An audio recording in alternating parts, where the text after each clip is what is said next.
ఒక్క విషయాన్ని గమనించవలసి ఉంటుంది. గ్రహములు జాతకంలో సంచారం చేస్తున్నప్పుడు మిశ్రమ ఫలితాలను ఇస్తాయి. ఇది మర్త్యలోకం.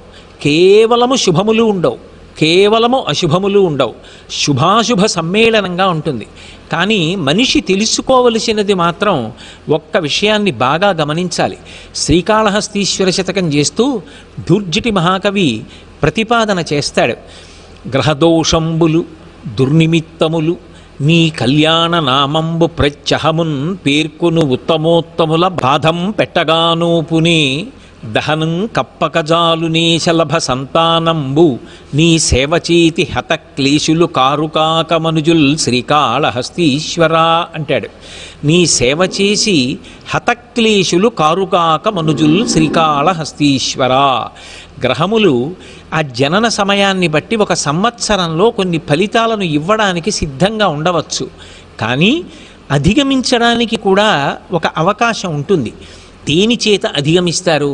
రావలసినటువంటి అశుభ పరిణామం చాలా ఉపద్రవంతో కూడుకున్నది, భయంకరమైనది అయినప్పటికీ కూడా అది తప్పించుకునేటటువంటి సాధనం ఒకటి ఉన్నది.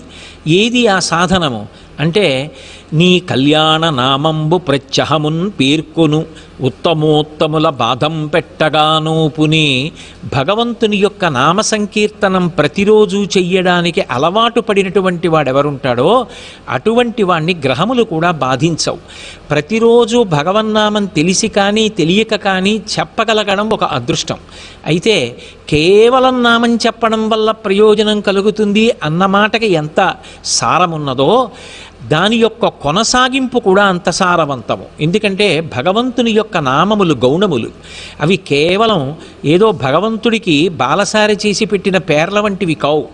ఒక్కొక్క నామం చెప్పగా చెప్పగా చెప్పగా ఆ నామము యొక్క అర్థమేమి అని తెలుసుకునే ప్రయత్నం చేశారనుకోండి, దాని వలన భగవంతుడు ఒక్కొక్క గుణాన్ని ఆవిష్కరించినప్పుడు, లోకాన్ని సంరక్షణ చేయడానికి ఆయన ఒక్కొక్క లీలని ప్రదర్శించినప్పుడు, ఆయా సమయాలలో ఆయన చూపించినటువంటి దయ, ఆయన యొక్క కారుణ్యం జ్ఞాపకానికి వచ్చినప్పుడు, లోకం ఆయనని కీర్తించినప్పుడు వచ్చినటువంటి పేర్లు ఆ పేర్లు. అప్పుడు భగవంతుడితోటి మనకి ఒక అనుబంధం కలుగుతుంది.